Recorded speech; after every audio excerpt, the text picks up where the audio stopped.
Hello, everyone, and welcome to our 12th Research Cafe 10.0. I'm Frank Gomez, Executive Director of STEMnet. Behind the scenes, we have Monica Lacon, Admin Analyst for STEMnet, and many thanks to her for working on the logistics and in publicizing today's event. The goal of the cafe is to help foster research collaborations across the CSU and catalyze the submission of joint proposals. The cafe brings together assistant professors from the CSU to share their work in a relaxed setting for 10 minutes each, reason for 10.0. We hope you'll find opportunities for collaboration and are learning about a new area of research that may impact your own work. Feel free to contact any presenter in the chat box when they're not presenting. At the end of all three presentations, they will come together to answer your questions. I'll also be monitoring the chat box to call questions from the audience. So let's begin. Once again, we have three wonderful speakers who will be presenting a little bit of a snapshot of their work. Our first speaker is Jorjeta Jetcheva from the Department of Computer Engineering from San Jose State University. Jorjeta, the floor is yours.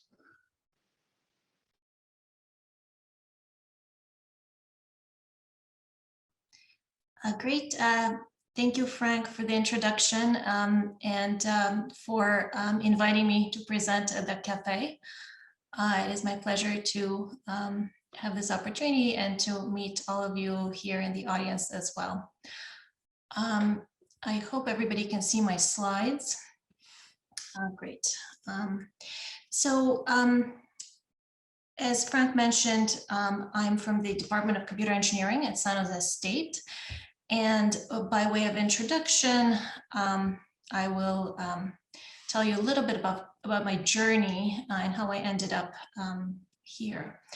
So I started out in Bulgaria, and I've included a little map here of Europe and where Bulgaria is located in case anybody is interested.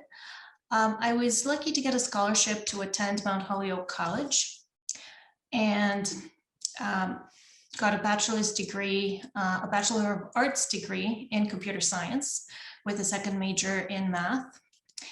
I went straight to graduate school. I was a student at Carnegie Mellon, where I received my PhD in computer science with a focus on mobile and ad hoc networks. I spent the next 15 years in industry, in the Silicon Valley tech industry, which is a little bit unusual, I think, for faculty. Oftentimes, the academic path starts right after the PhD. And as of last year, I'm an assistant professor in computer engineering at San Jose State. I'm very excited to work with students and empower them on their journey through their career. And I hope that my industry experience can help provide additional perspectives as I mentor students. Just a little bit about the different companies I've spent time at. I spent some time at a startup here in the Bay Area, a smart meter manufacturer, a research lab, and finally a tech consulting company, a very different company types and sizes, in a few very different roles. So I've been in a system architect role, in a principal engineer role where I dealt with architecture and network standardization efforts. I've been a researcher, I've managed researchers, and finally, prior to coming to San Jose State, I was a senior manager at Accenture, where I was responsible for a team of about 30 globally distributed software engineers, program managers, user interface designers to build and deploy virtual assistants and knowledge management solutions for enterprise applications. So let's say for human resources or for procurement or information technology questions and interactions. In terms of research along this journey through these different roles and companies, I started out focusing on multicast routing in mobile and wireless networks. So how to get messages from one device to another without pre-existing network infrastructure. And then I moved on to smart meter networks. So smart meter networks are essentially very large networks of wireless devices. They number in the millions for some of the electricity companies. And I started to shift my focus a little bit away from pure networking and how to connect these devices more towards machine learning. So how do we predict electricity usage, for example, in different areas, to better and more efficiently balance the supply and demand of electricity within the grid. And also started doing a little bit of cybersecurity. How do we secure these smart meter networks and in general, the smart grid? And from then I moved on to a bigger focus on smart grid. So I expanded my focus beyond smart meter networks, but also into home automation. So we have now a lot of devices like thermostats, refrigerators, dryers that are connected to the internet or could be connected to your home network, and you can control them remotely. And that can become part of some of the strategies to use the smart grid more efficiently. And demand response is one of these applications where there's very strong demand for electricity and we're not able to produce it quickly enough. Maybe devices within the millions of homes in each area can help reduce their usage temporarily and help us avoid power outages. And then I moved on to a very different area because I was excited about exploring a new area, in particular related to intelligent personal assistants. I also had a project where I had a team where we created a robot butler that is supposed to kind of help you around the home. And we can talk more about that later if anyone has questions. And finally, my latest focus in industry was on enterprise virtual assistants and knowledge management, as I mentioned. And this is the part that I have started to expand on in my research, in my what I would call individual research focus, or so far it has been individual. And the main problem that I am excited about is, there's so much information out there. How do we better keep track of it? And not just the information, but the processes we discover. So how to do things. So how to use a particular software to do something complex. So how do we keep track of this information, the insights that we derive as we process different information as humans in a frictionless manner? And what I mean by this is it takes a lot of searching, a lot of reading, combining information from different sources to come up with useful insights and kind of a useful summary of the information that we care about. But unless we carefully take notes or annotate the information very carefully, a few weeks later, a few months later, when we're trying to remember which information was useful, what were the insights, we end up having to redo a lot of the same search. It is just really hard. We're bombarded with information, we're multitasking, and keeping track of even information we've already discovered and good sources of information we already digested, so to speak, becomes a repetitive process. So we are now using time again to do the same kind of thing.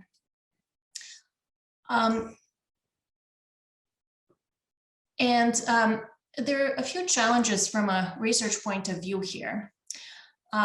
Certainly expecting people to take notes, to organize and label the information, especially do so correctly in a systematic way, is difficult. I mean, even organizing our files is, sometimes a challenging process, and we're not able to find our own how we named and where we put particular information.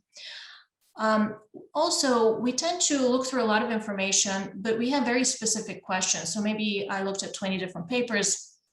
I had 2 very specific questions. So how do I, when later I'm wondering about these questions, kind of zero in on exactly just these questions? Also, the vocabulary we used changes over time. So the way I look for certain kind of information may change at different times because my vocabulary evolves. I become more familiar with a certain area, or I may be tired, so I may be using less sophisticated words, so to speak. And at a high level, there are several ways to approach this problem, several avenues that I'm pursuing. We need to kind of more unobtrusively track what information the user is looking at and which part of it they're finding useful, and summarizing it and interlinking this information in a way that will be useful for the user later on. And then how do we, rather than having the user do a keyword search, how do we meaningfully address their exact question? And the main approach here is not just to use machine learning, but also to solicit user feedback in an unobtrusive way, where we're not asking them to do a lot of work, but maybe they can provide some confirmation or some feedback on what the personal assistant is summarizing and linking. And perhaps we can also provide explicit instructions for the personal assistant to tell them our preferences. I have two ongoing research collaborations. One of them is in bioinformatics, where we're combining bioinformatics with natural language processing. And this is with my partners in crime, Carlos Rojas from computer engineering and Bill Andropoulos from computer science at San Jose State, where we're funded for this work under a small project grant from our dean. In another collaboration that I have with the same faculty members and also with Professor Yolanda Wiggins from social sciences at SJSU is around empowering student success in STEM. So how do we understand the challenges that our students are experiencing and empower them for success? And this is the end of my presentation. These are, again, a listing of these areas that I mentioned that I'm interested in collaborating with folks on.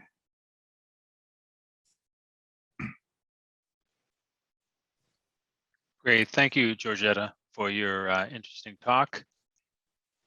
Our next speaker is from Cal State Dominguez Hills, Tianjun Lu from the Department of Geography.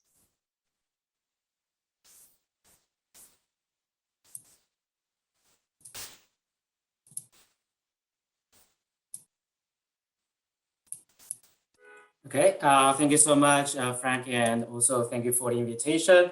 This is Tianjun Lu, Assistant Professor from Department of Earth Science and Geography at Dominguez Hills.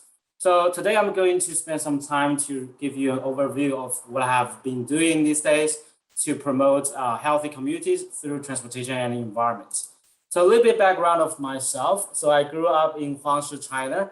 I went to the United States in 2014. And I had my master and PhD degree in urban planning field. Then I spent 2 months at the University of Washington working as a research scientist. So most of my professional experience is related to urban planner or civil engineering. So I spend most of the time on these fields. And my wife also is a postdoc at USC Medical School. So her research is focused on environmental health. So if you are looking for some collaborations, so you can get more of these aspects. So some of my keywords. So I'm a person with multidisciplinary background. So I do transportation planning, environmental planning, and also I do a lot of environmental scientific work. So most of my work is sensor-based and also community-based. So if you are interested in some of this community-based work, feel free to reach out. And I also label myself as a data analyst or modeler. So most of the time I can use all the empirical data I've collected and develop models. So here are some of the drawings I have done recently. So there's one key question always around us. One is that how we move and breathe really matters to our health. So two of the major risks we have globally is physical inactivity and ambient particulate matter pollution, which falls into transportation and environment. So my research actually focus on developing healthy communities through sensor technologies, geospatial techniques, and data analysis. So basically, I have spent some time working in the field. So I use some of these sensors. So if you look carefully at these images, you can see some of these sensors can help us to measure how many cyclists, vehicles, and pedestrians along a certain screen. And also we can have monitors out there to evaluate the usage of certain tracks and also some of the off-road infrastructures. And then after collecting those empirical data, I also spent some time to develop some models. As you can see here, we can develop spatial temporal models to evaluate the patterns across the day. And also you can see where we have the hotspots of bicycles and pedestrians so that it can inform us to do better in transportation planning. And every year, more than 3.7 million deaths are due to the exposure of ambient air pollution, which is the key component of my research. So I'm trying to see whether we can improve our understanding of these air pollution exposures.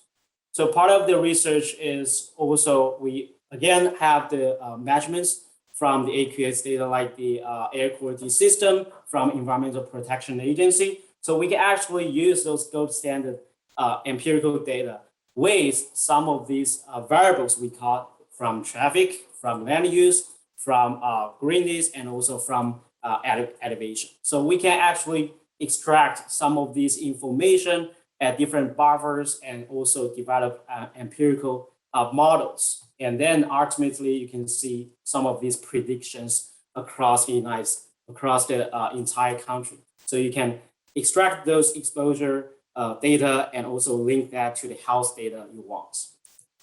And also one of the key innovative aspects of my research is that we use micro-scale measures of urban environments for national models. So all the time we use traditional variables, mostly from like census data or from the national land cover data sets. So we're trying to look into potential micro-scale variables from Google Street View or from Google Point of Interest or from other like satellite-based urban form variables. So the ultimate goal is to develop a model with better spatial resolution so we can see exactly which neighborhoods is filled with are exposed to different levels of air pollution.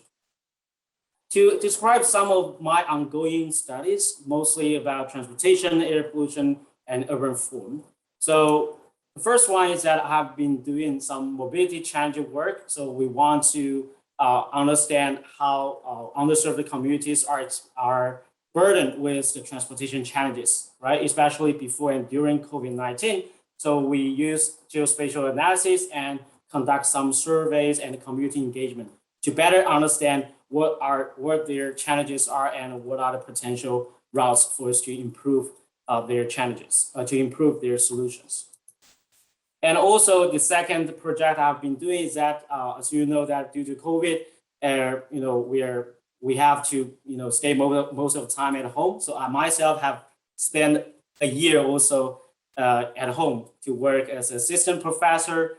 And we want to look at how COVID-19 impacts telecommuting and what are the telecommuting patterns in the near future. So we use some of these variables from transportation, from employment, from emissions, and also from land use. We want to see how things could change in the near future. So also this work is sponsored by California State University Transportation Consortium. And one important piece, as I've mentioned, that I do a lot of community-based work. So this is something I've been doing. We also have collected some data during this summer. Mostly we put out local sensors out there in the communities. So we ask them to put these local sensors outside of their property to evaluate how the air pollution exposures. Then we are trying to look at how we can leverage citizen science and also local sensors to better understand air pollution exposure for underserved communities. And sometimes we do have some costs. So this is the first ticket I got. Actually, I got that from the community because that I do not know about the regulation there. So I parked my car there because that day is a road sweeping day. So I got $60 ticket, which is a good lesson for me to learn about community-based projects does require something more specific, right? So you want to know more things about the community. And lastly, we also have some collaborative work. So this is really a great job, a great work that my collaborators and I are trying to get some collaborations across some multiple communities and also universities in Southern California. We are looking at how climate change, air pollution, and urban agriculture are associated. So that case, we can maybe inform the seeding policies for these urban farms, especially across communities and universities. And lastly, I want to share that I'm very excited with all the collaborations. And if you are looking into some of the collaborations, feel free to reach out to me. And some of these topics could include like transportation monitoring and modeling, air quality monitoring and modeling. If you're looking at some of the built environment relationship with urban environments, with air quality or environment in general, you can reach out to me. And if you're looking at some mobility challenges in underserved communities, also I can share with you more. And also, if you are looking at some of these telecommuting patterns during COVID-19, as I said, sometimes we may be hindered by the chances we go outside, especially to do teaching, do research. So we can also try to explore what are the telecommuting patterns out there in different fields, not only in education. And also, if you are looking at, for example, you can see that from my research, I focus more on active transportation and air pollution exposure. So if you are looking at some connections between those two, to explore how cyclists and pedestrians are exposed to different levels of air pollution, also we can seek for potential collaborations.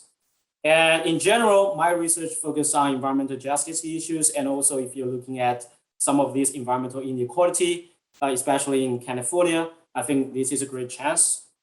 And lastly, which is something I really hope that California State University altogether can collaborate, which is science communication and education. So all the time, compared to other R1 university or R2 universities, we are not like that research-based. However, how we can best utilize our resources to leverage our research opportunities for our students, especially to tell them how to share their scientific outputs to their family members, to their underserved communities. I think this is a very great direction for us to seek for in the future.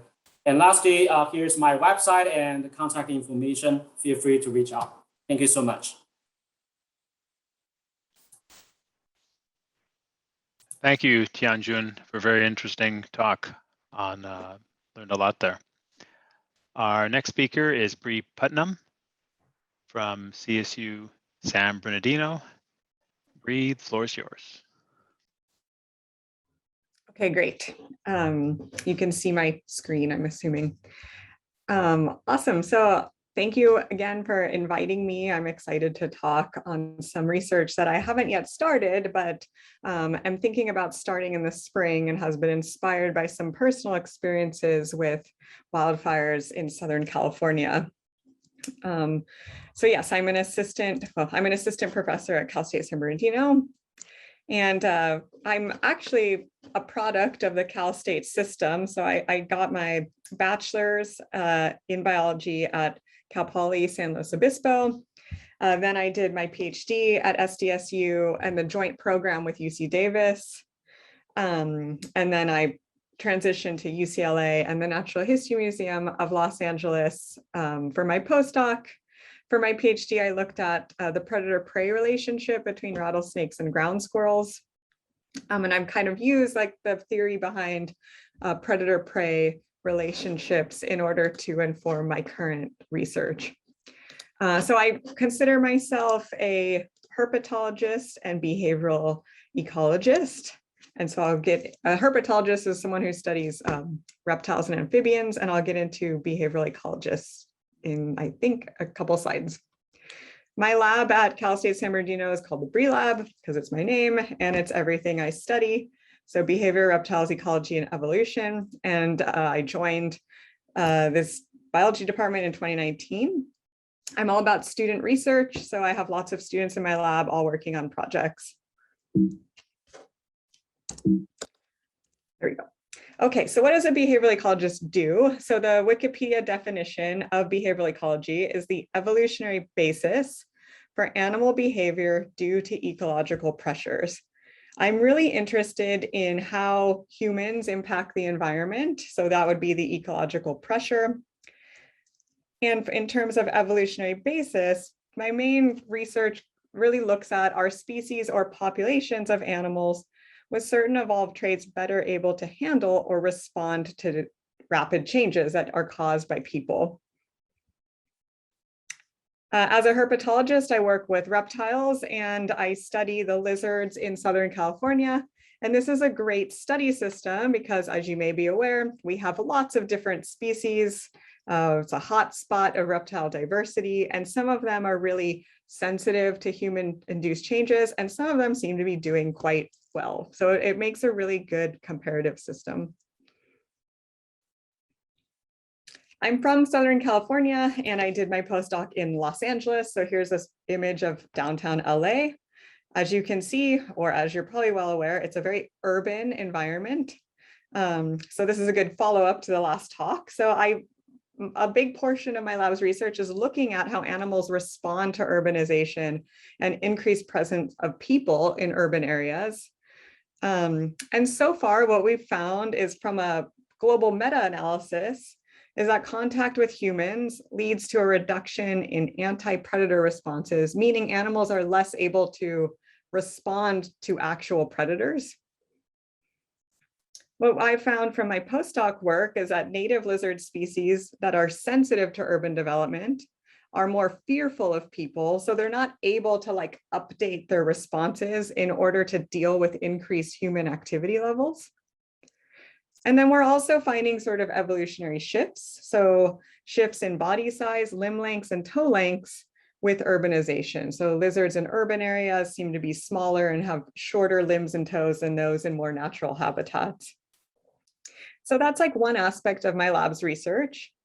But I'm currently interested in wildfires. And, you know, in California, we see almost headlines weekly or monthly. We have a current fire in Santa Barbara going on, the Alisal fire. And this isn't happening only happening in the US. Last year, there were pretty devastating wildfires in Australia. And this year in the summer, there was some terrible fires in Europe, notably in Greece. So these headlines keep popping up and it seems to be a problem that's getting worse throughout the years. And as you're probably well aware, when a fire happens, it totally disrupts or changes the landscape. So here is a fire that occurred in 2020, and you can see the aftermath, the natural habitat is totally different. It's like a moonscape. And so we know this is going to impact ecological communities. So some animals are going to die. It could lead to local extinctions. It obviously changes the resources for them. So they have less available shelter or food. You know, all the plants are basically dead in this picture, or they've lacked their leaves. We know from previous research, especially on like kind of large megafauna like mountain lions and deer, that their movements change. We also know that predators such as like ravens, crows, and birds of prey will scavenge these areas. So this could be increased predation risk for animals that are living in burned habitats. So again, I'm a behavioral ecologist, so I'm interested in the evolutionary basis for animal behavior. And so I'm transitioning into thinking about how wildfires shape these animal traits. So our species or populations that have a history with fires, are they better adapted at responding to these like mega fires that we're now experiencing? And does fire act as a mass selection event, meaning it's kind of filtering the traits that we're seeing in animals, so shaping animal traits? So these are sort of the questions that I'm getting into with my lab. I'm currently at Cal State San Bernardino, which is located at the base of the San Bernardino Mountains right here. It's a really great place for wildfire research. So this year, so this is the wildfire map from this year, and you can see we've only had kind of small incidents around the area. But last year we had at least 3 mega fires. So the Bobcat fire, which it did span the entire San Gabriel Mountains. Then we had the El Dorado fire and the Apple fire, which were both in the San Bernardino Mountains. And all of these fires were more than 20,000 acres burned. So really huge impacts. So lots of great areas for research that we will be working in starting in the spring. And this work is currently in collaboration with some Australian collaborators and Dan Blumstein at UCLA, who was my postdoc advisor. So we've recently submitted a grant to help fund this work. And notably, we're interested in how wildfires might act as a selection event. So animals have to respond kind of before, during, and after the fire. So in this infographic, we have lizards right here represented by these little icons. And we have an oncoming wildfire. And in order to respond appropriately, they need to detect that the fire is coming and respond. So they might use the smell of fire, which might be the first indicator, the sound of the wildfire, or the sight of the wildfire. And then those individuals that don't respond are going to perish, but those that do will survive. But then after the fire occurs, they have to navigate this like post-burned landscape in which predator abundance is going to be higher. And so those individuals that don't respond to that are then going to perish. So we sort of have this filtering process going on, and this is what we're interested in. We also have talked about kind of 3 levels of naivete. So some animals might be fire naive, whereas others are kind of fire savvy. So level 1 is in which animals have no experience with fire and they don't know what to do. Level 2 is animals that may detect and recognize fire, but respond inappropriately. So for instance, this lizard has climbed a tree to get away from the fire, which might not be the best response. And then level 3 is in which animals respond to fire, but now fires are so big that their responses are now inappropriate. So this lizard has buried itself underground, which might be a good response, but the fire is so big that it continues to burn, and now that lizard is trapped. Oh no, my PowerPoint has frozen. Oh, there we go. Okay. So we have kind of 3 aims that I'm hoping to address in my lab. So the relationship between historical fire regimes and animal use of fire cues. So animals that are experienced with fire might be more fire savvy and responsive to cues. The interaction between post-fire cues and predation risk. So again, animals that are experienced with fire might be able to better navigate burned landscapes. And then thinking about, we're going to compare Australian wildfires to California wildfires and determining whether they act as sort of this mass selection event, filtering out fire naive animals and measuring the heritability of fire traits. And so if you're interested in wildfire research, if you're a fire ecologist or other aspects of my lab's work, I'd love to chat and collaborate. And here's my contact info. Great, thank you, Bree, and thanks everybody for their presentations. We now open it up to the audience and to the speakers for any questions, comments, suggestions they may have of the presentations we had today. So really the floor is everyone's.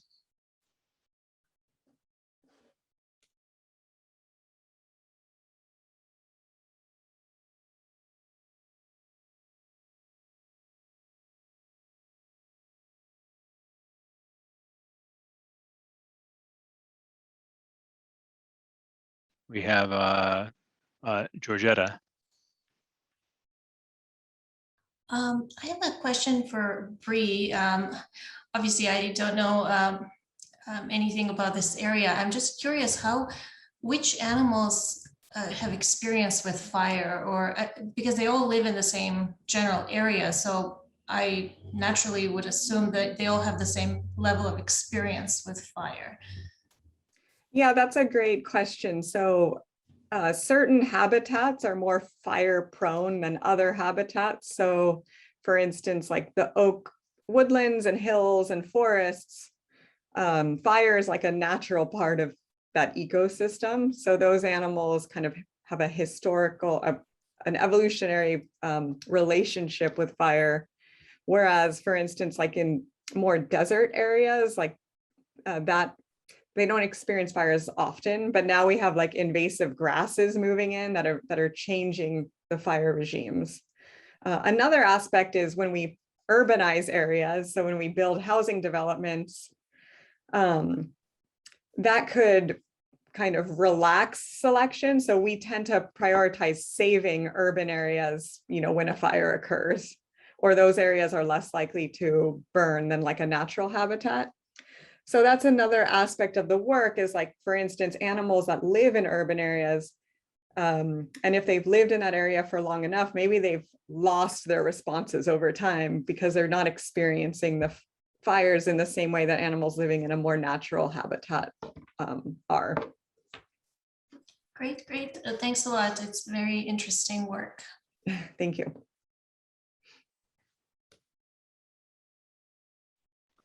Tianjun. Hey, Jorjeta, I have a question for you. I think you have done a great job in collaborating with industrial partners. I wonder if you can share more experiences, especially with early researchers. How can we, or best, approach to industrial partners, and how, for example, in terms of funding or in terms of student internships, things like that?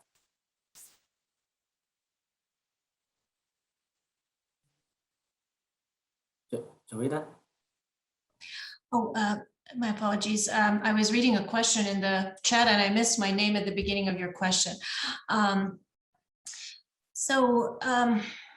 think finding industry partners is challenging. In my experience in industry research, at the time that the research departments were forming kind of collaborations and awarding grants. What I observed is that a lot of companies, they just want a press release. They don't want a real collaboration. And so, and when it's a press release, they want it to be from, let's say, a R1 institution. So it was very difficult to really have any kind of real funding for research collaborations. I'm also very interested in figuring out how to get students paired with internships and do that earlier in their career. So maybe when they're sophomores even, definitely when they're juniors. And I'm seeing definitely a gap there.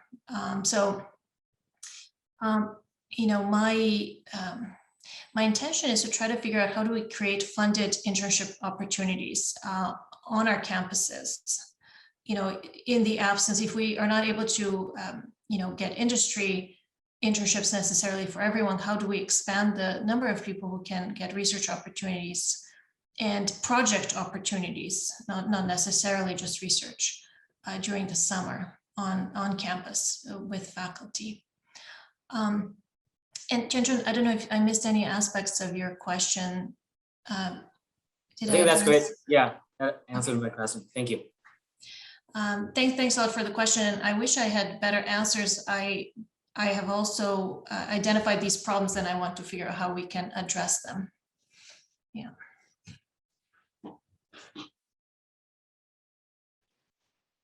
I see Sharon waving. Is this in response to what you put in the chat box that you would like Dr. Jetcheva to answer, or is it separate from that?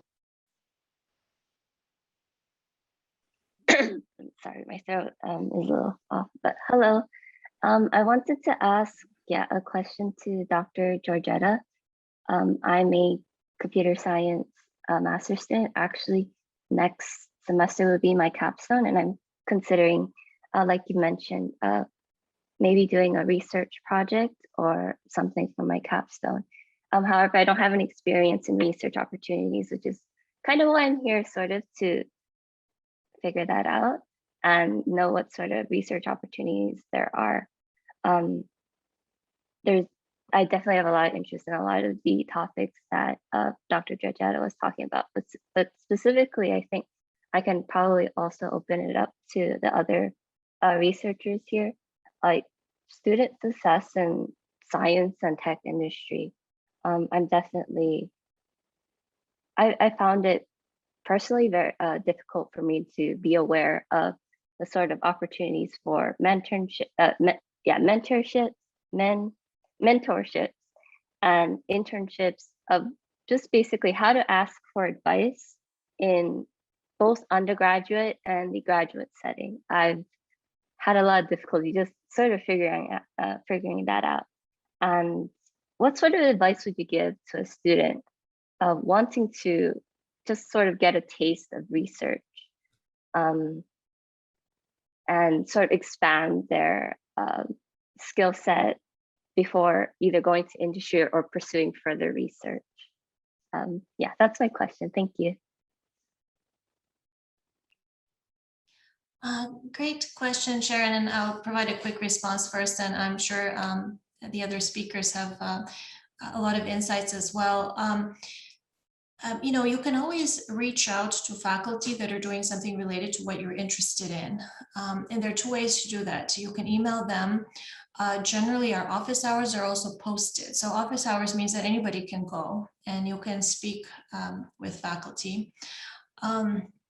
So certainly capstone projects are one way, or people do sometimes master's thesis where it's more of a one-on-one experience, and you really deeply focus on a particular problem and focus on it kind of end to end. So not just the science part, but the writing part and communication skills are incredibly important as well. So, reach out to faculty, and see, the faculty member that you decide to work with can help you kind of figure out what problems you're interested in and how to expand on those problems and formulate a specific project out of them. And Sharon, which campus are you at? I'm actually at CSU East Bay. Okay, yeah, because Yeah.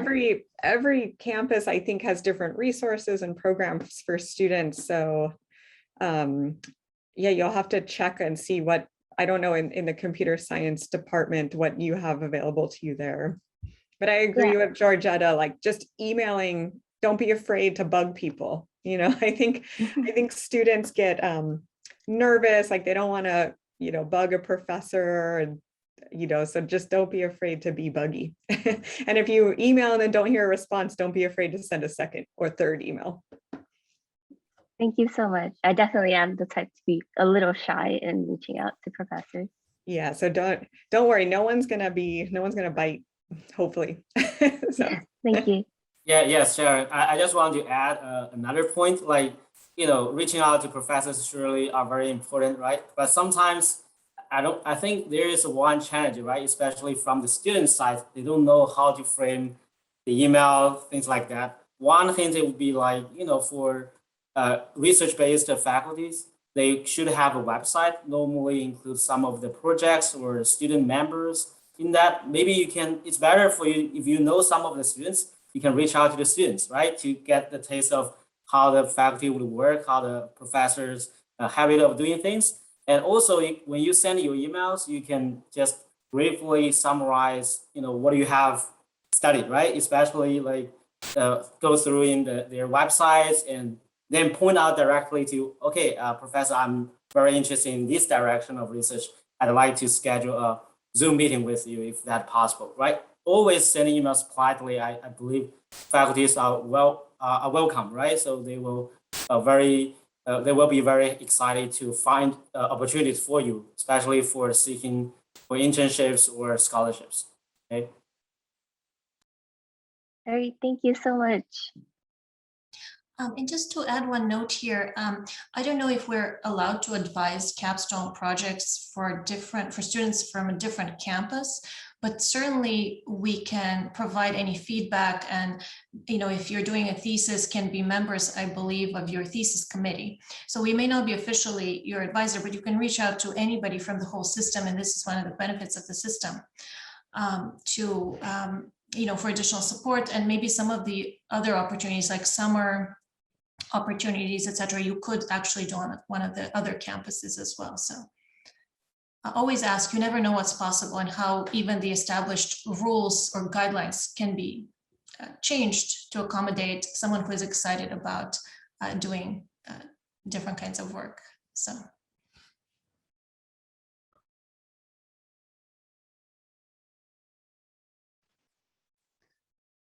So any other questions for our speakers on their presentations, or general questions on their science or their departments, their colleges, universities? I have a question for Tianjun about some of your community-based research methods. Another aspect of my lab that I didn't have time to talk about today is I do a lot of community science and citizen science work as well, mainly just getting people to use an app to take pictures of animals in their backyard. And I saw you had the sensors measuring like human movement or human activity that you place out in parks or public areas. And I was wondering, do you leave those out over time? And do people mess with them? Because I think I've been toying with the idea of like leaving research equipment out, but then in urban areas, it's so risky because you get, vandalism and theft and stuff like that. Yes. Thank you for your question, Bree. Very, very, very true feelings about field work. Yeah. I do lost the counters. So when I was in my master's program, the pictures you saw, like we used the monitors to measure the volumes of pedestrians and cyclists. They do mess it up, especially during Friday nights when party starts. So what I do is that, I normally drive around and walk around, and I always ask the help from my friends, which means that I know my friends are, living in these kinds of neighborhoods, so they can be the guys helping me out. So that is one solution. Another solution is that always remember to get your monitors insurance. Yeah, because I was interested in it because I look at the impact of human presence, but then how it modifies animal behavior, but I've had a hard time quantifying, level of human activity. So I just kind of manually do it where I might go on a hiking trail and then I have a counter, like how many people I saw per hour or something. But it would be awesome to leave out some sort of device that would measure that for me. Yes, exactly. And for community-based work, it's always wise to engage the community members to do that, right? So you can send them a gift card, say that, can you, put this monitor in your backyard? I don't think that, that would, they will refuse that. So basically just ask. And also we do have resources at universities, like the Office of Relations. I think they can help us to reach out to the local communities to really get a sample list of these community members. That would be very helpful for us to expand our respondents. Yeah, cool. Thank you. Yeah, it was awesome to see all the sensors you're placing out in these areas. You're welcome. Thank you. I think Sharon has one question for me, right? I've always wondered what those road monitors on the road were. Yes. So those road monitors are basically helping us to understand how many vehicles pass by. And also it can distinguish what type of vehicles they have, and also what type of, whether it's a bicycle, whether it's a motorcycle. So it can do a lot of things. Next time when you see those counters, they're for the science and also for practical use of policies. So great. I'd like to thank all of our speakers for their presentations today. It's been very, very interesting, and perhaps this could be an opening for some of our registrants today to perhaps potentially contact them for collaboration in the future. So just a reminder of a few events coming up on November 4th. We have an NSF Rapid Eager Mechanism Grantee webcast. That's Friday, November 4th at 10 a.m. And then our next virtual research cafe is Friday, November 19th at 11 a.m. So with that being said, I thank everybody for attending today. And hopefully you can attend one of our events in the future. Take care and have an enjoyable weekend. Thank you. Thanks so Thank much. you so much.